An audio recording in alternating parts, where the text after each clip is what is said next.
Cancer ஹாஸ்பிட்டலுக்கு போனதாலே கேன்சர்னு அர்த்தம் இல்லை. நான் கூட பிரசவ ஆஸ்பத்திரி போகிறேன், உள்ள பேக்கிறதுக்காக போகிறேன். ஐஎம்ஸ்லேருந்து ஒரு 4-5 பேரை கூப்பிட்டு வந்து விட்டீங்க, ஒரு வெள்ளைக்காரனை கூப்பிட்டு வந்து விட்டீங்க. அப்போல்லாம் டாக்டர் கையை கட்டிட்டு நின்னா பழிய போகிற அப்போல்லாம் போயிட்டாங்க மேலே பழிய போட்டீங்க. படுத்த என்னடா நீ பார்த்த? ஆமாம், 75 நாள் வச்சுருந்தாங்க. என்ன சொல்லிவிட்டீங்க? அப்போல்லாம் போனால் செத்து போயிடுவான். இன்றைக்கி வந்து 2 அதிகாரிகள் தான் எல்லாம் தான் உட்காந்தோம். 2 மாதம் எங்களால் ஒன்றும் பண்ண முடியாது. உங்களுடன் ஸ்டாலின் திட்டத்தை நாங்கள் வந்து சீரியஸாக நிறைவேற்றத்துக்கு உத்தரவு போட்டிருக்காரு, எங்களை வாட்ச் பண்ணுறாங்க, நாங்கள் போயிட்டுருக்கோங்கிறார். சட்டமன்ற தேர்தலில் மாத்திரம் தப்பிச்சார். ஒவ்வொரு தடவை எப்படி உடம்பு சரியில்லாமல் ஆக்சிடென்ட் ஆகி ஏதோ ஆகி இப்படி தான் தப்பிச்சார். அவர் வந்து நார்மலாக இருந்த ஒரு ஜெயிச்சதே கிடையாது.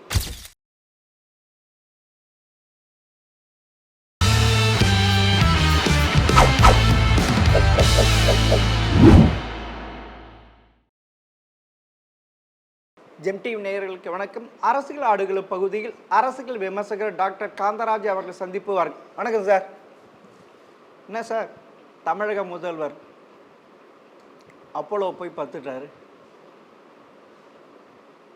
சரி, என்னது பார்த்துட்டாரு? உங்கள்கிட்ட நீங்கள் ஒரு டாக்டரு, வயசாகுது, உடம்பு சரியில்லாமல் போய் படுத்துருக்காரு. அப்படியா? மனுஷனுக்கு உடம்பு சரியில்லாமல் போகுமா? முதலமைச்சருங்கிறதுக்காக உடம்பு சரியில்லாமல் போகுமா? சொல்லுங்க பாருங்க. இல்லை, அவரும் மனுஷன் தானே. அவரும் மனுஷன் தானே. ஆமாம், அவ்வளோதான்.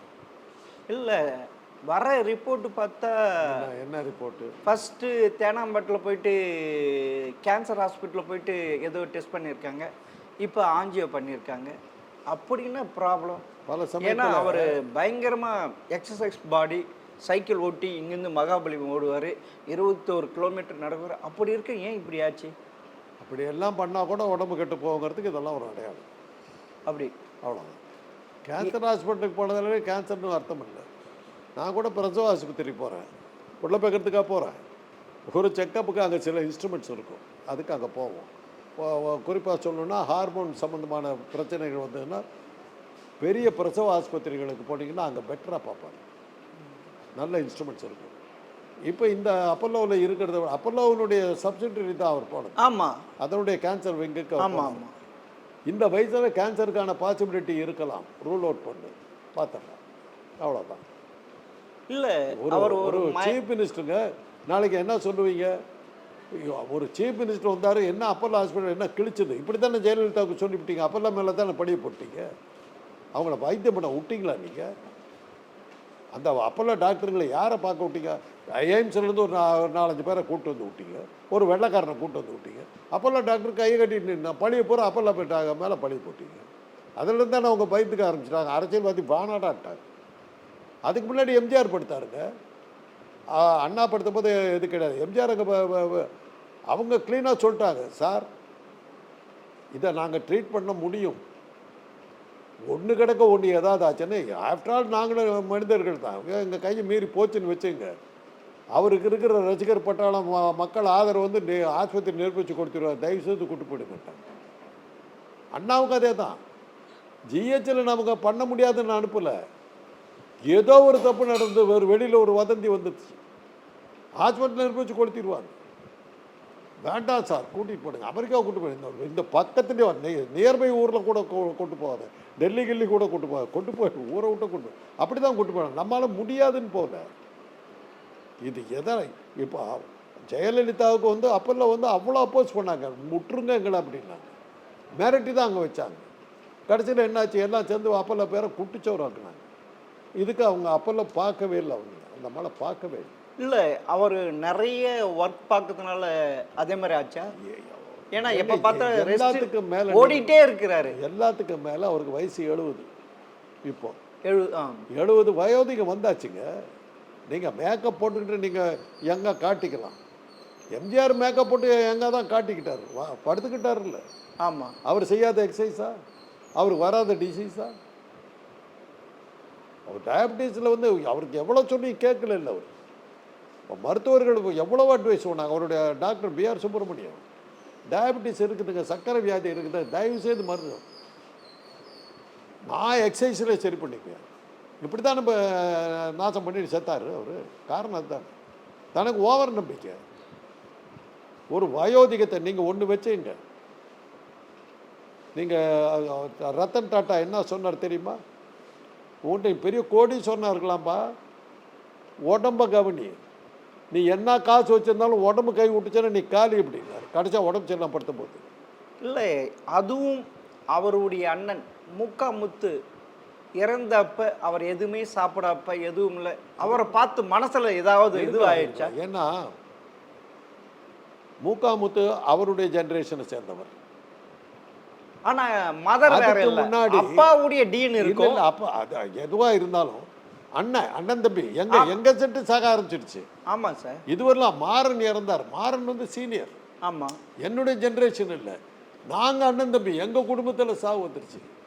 என்னுடைய மூத்த அண்ணன் சாக ஆரம்பிச்சிட்டாரு. அப்படின்னா சாவு எங்கள் சாவர வயசுக்கு நாங்கள் வந்துட்டோம். இல்லை அவர் பயப்பட வேண்டியது இல்லையே சாவுக்கு. ஏன்னா கலைஞர் 94 வயசு இருந்தார், தாராளமாக இன்னும் இருக்கிறாங்க. அப்படின்னா அவருடைய வயசு சாவர அவர் இல்லாமல் போகிறது நிறைய நாள் இருக்குல்ல, ஏன் பயந்துட்டாரு? அதை பாருங்க, ஆயுசு நீடிக்கிறதுங்கிறது வந்து இல்லை ஒரு சொல்கிறேன், இல்லை இல்லை ஒரு சயின்ஸில் சொல்கிறேன், பாயிண்ட்டுக்கு சொல்கிறேன். சயின்ஸ் தான் சொல்கிறோம். அப்பா அத்தனை வருஷம் இருந்தாருங்கிறதுக்காக மகன் இருக்கணுங்கிற அவசியமே கிடையாது. பெரியார் 94 வயசு. ஆமாம் சார். யார் அவங்க சொந்தத்தில் யார் 80 தாண்டவங்க யார் இருக்கா சொல்லுங்க பாருங்க. அவரை தவிர வேற யார் இருந்தா? அதனால ஒரு அந்த குடும்பத்தில் அவர் மாத்திரம் இருந்தாங்க 94. ஆமாம், அவங்க அண்ணன் போயிட்டாரு. ஈவிகா சம்பத்து 60 தாண்டவுடனே இறந்து போயிட்டாரு. மகன் தான் இளங்கோவன், அல்பாயுசு போயாச்சு. இல்லை அதை வச்சுக்கிட்டு நீங்கள் வந்து அப்பா இருந்தார் அம்மா இருந்தாங்களேங்கிற கதையெல்லாம் கிடையாது. இதுக்கு முன்னாடி யாரும் நம்ம ஜென்ரேஷனில் சின்ன வயசில் செத்துருப்பாங்க. அந்த ஜீன்ஸ் எனக்கு வந்திருக்கும்.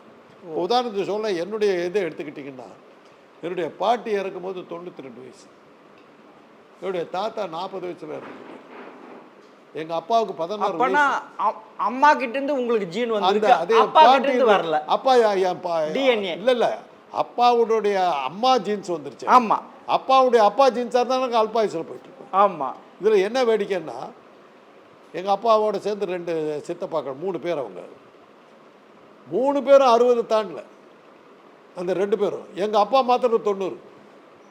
அவருக்கு அவங்க அம்மா ஜீன்ஸ் இல்லை, இவங்க 2 பேரும் அவங்க அப்பா ஜீன்ஸ். அதனால் எதுக்காக சொல்ல வர்றேன்னா, ஒரு இடத்துல வந்து ஒருத்தர் இருக்காங்கங்கிறதுக்காக இன்னொருத்தர் இருக்கணும். இப்போ என் குடும்பத்தில் நாங்கள் 4 அண்ணனுங்க, 7 பேர். நாங்கள் ஒரே ஒரு அண்ணனை தவிர மிச்சம் எல்லாருமே 80 கிராஸ் பண்ணிட்டோம்.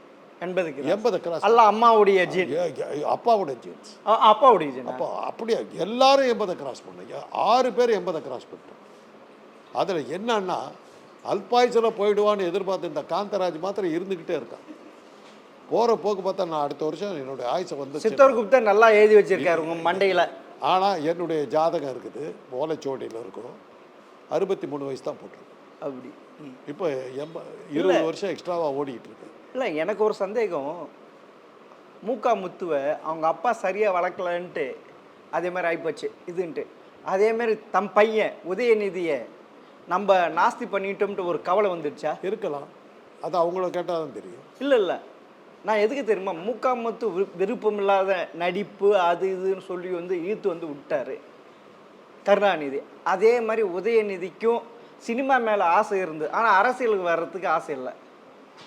அவங்க அப்படி இருக்கிறப்ப அதை பார்த்து ஐயோ நம்மளும் தப்பு பண்ணிட்டோம் அப்பா மாதிரின்ட்டு அதை ஏற்றுக்க முடியாது. என்ன அதுக்கு ஏன் சரியாக வராதுன்னு சொல்கிறேன்னா, இன்றைக்கி சினிமா எங்கே இருக்குது? சினிமா எங்கே இருக்குது? இல்லை சார், அப்படி சினிமா காலிங்க. இல்லை, அப்படி இருக்க ஊரில் இருக்க தியேட்டர்லாம் வளைச்சு போட்டுருக்காங்க. இன்னைக்கு எங்கே இருக்குது தியேட்டரு? என்னது இந்த மாலில் இருக்கிறதா தனியாக தியேட்டர் எங்கே இருக்குது? எல்லாத்தையும் இடித்து தள்ளிவிட்டான். இன்னைக்கு பேப்பர் எடுத்து பார்க்குற 3 படம் ரிலீஸ் ஆயிருக்கு. கால் அங்கலம் இவ்வளோ தான் விளம்பரம். ஆமாம், நம்ம காலத்தில் எப்படி இருக்கும் விளம்பரம்? ஃபுல் பேஜ் பேப்பரை திறந்தீங்கன்னா முழு பேஜும் சினிமா விளம்பரம் இருக்கும். இன்றைக்கி எங்கே இருக்குது? ஒரு செகண்ட் பேஜ் போய் எடுத்தோம்னா இங்கிலீஷ் பேப்பரில் அந்த என்னென்ன தியேட்டர் என்னென்ன படம் ஓடுதுங்கிற லிஸ்ட்டு போடுவோம் ஒரு காலத்தில். ஆமாம், இன்றைக்கி எங்கே இருக்குது? இல்லை, சினிமா உளுந்து போச்சு. உதயநிதியும் சரி, அருள்நிதியும் சரி, எல்லா சினிமா நடிகர்களும் டைமுக்கு இடத்த காலி போயிட்டாங்க.